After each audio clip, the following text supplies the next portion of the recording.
السلام عليكم ومرحبا بكم معايا في فيديو جديد ووصفه جديده. اليوم ان شاء الله في مطبخ عليا غنحضروا واحد الكاطو سهل جدا بطوابع سيليكون. غنحضروه بطريقه سهله جدا بدون فرينه بدون فرن بدون تعقيدات، كيتحضر في دقائق معدوده.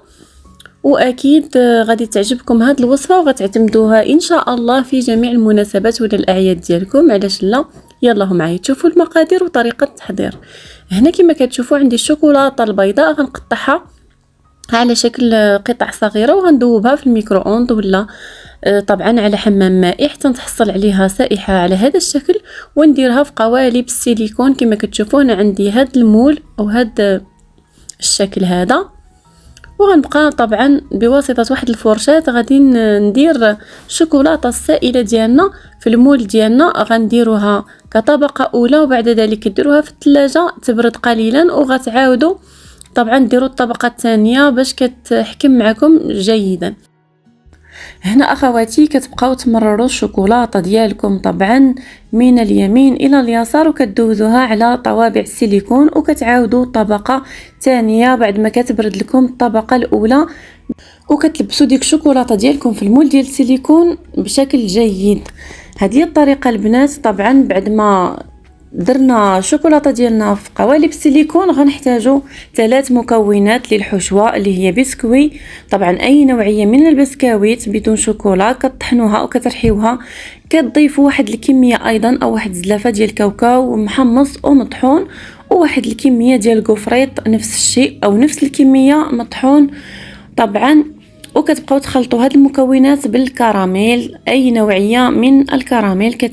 هذه هي الطريقه البنات، راه واحد الطريقه اللي سهله جدا. 3 مكونات: الكوفريط مطحون او مرحي، شويه د البسكويت ايضا او الكميه كما شفتوا انا راني درت زلافه من كل مكون، زلافه تاع كاوكاو مطحون ومهرمش، زلافه ديال البسكويت وزلافه ديال الكوفريط مطحون ايضا، وخلطناهم بالنيستلي وبواسطه الايس كوب. طبعا كتاخذوا نفس الكميه او ملعقه الايس كريم، كتاخذوا كميه ديال الخليط او الحشوه ديالكم وكديروها طبعا في قوالب السيليكون اللي فيها الشوكولاته. طبعا تكون بردات معنا او درتوها في الثلاجه حتى تشد راسها، وكتغطيوهم طبعا بالشوكولاته السائله. طبعا كتغلقوا على الحلوه ديالكم بواسطه نفس الشوكولاته البيضاء تكون سائله، وديروهم في الثلاجه باش يجمدوا او يبردوا معاكم باش يشدوا راسهم.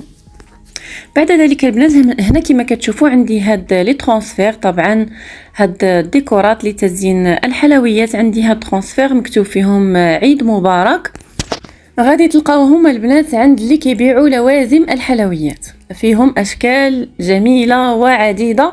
كديروا فيهم شوكولاته سائله وكديروهم في الثلاجه يبردوا معنا قليلا. هنا البنات الكاطو ديالنا كما كتشوفوا بعد ما درتو في الثلاجه ها هو واجد. شوفوا هذه البنات راه ما بغيتش نحيد لهذاك الراس، راه جاتني على شكل حلزون، غنعطيها لبنتي تلعب بها. وهنا البنات كما شفتوا غادي نحيد هذوك الزوائد. طبعا غادي ندير الفينيسيون الكاطو ديالنا طبعا بواسطه واحد السكين، كتحيدوا الجوانب اللي كيكونوا زايدين كما كتشوفوا. هذا هو الكاطو ديالنا، راه سهل جدا البنات، ديروه لجميع المناسبات ديالكم، راه ما كياخذش وقت، ما كتحتاجوا فيه لا فرينه ولا فرن ولا اي تعقيدات، راه كاطو على البارد وعلى السريع. هنا البنات كما كتشوفوا غنحيد له دوك الزوائد اللي كيكونوا في الجوانب،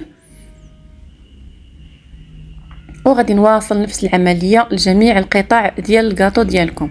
طبعا البنات بالنسبه لهذوك الطوابع ديال السيليكون او فانتوما كتلقاوهم طبعا متوفرين عند اللي كيبيعوا لوازم الحلويات هما، وهاد لي ترانسفير ايضا راهم كيديروا تقريبا واحد 20,000.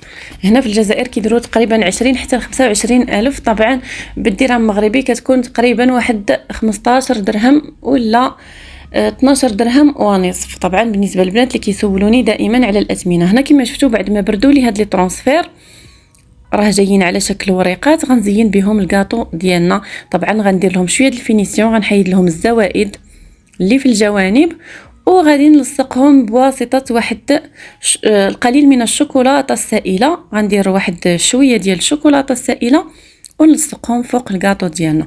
قولوا لي البنات في التعليقات الى عجبكم هذا الكاطو.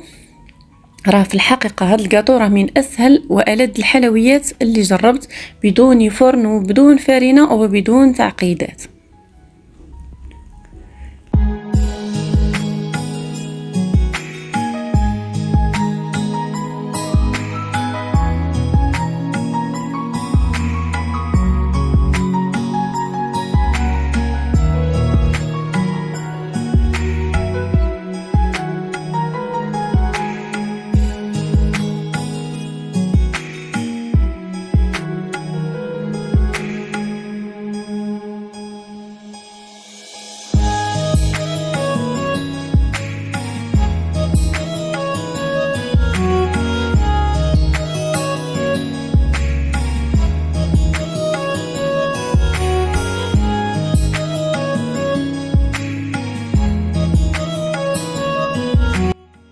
وهنا اخواتي طبعا بعد ما كملت تزيين جميع قطع الحلوى طبعا ولصقت فوق منهم ترانسفير ديال لا ديكوراسيون، غنديرهم في واحد البلاطو ولا غادي نديرهم في واحد لي كيسات او واحد الكويغطات وغنقدمهم. كنتمنى فعلا ان الحلوى ديال اليوم تكون نالت الاعجاب ديالكم وانكم تطبقوها ان شاء الله لهذا العيد الكبير ولا العيد الصغير او اي مناسبه ان شاء الله.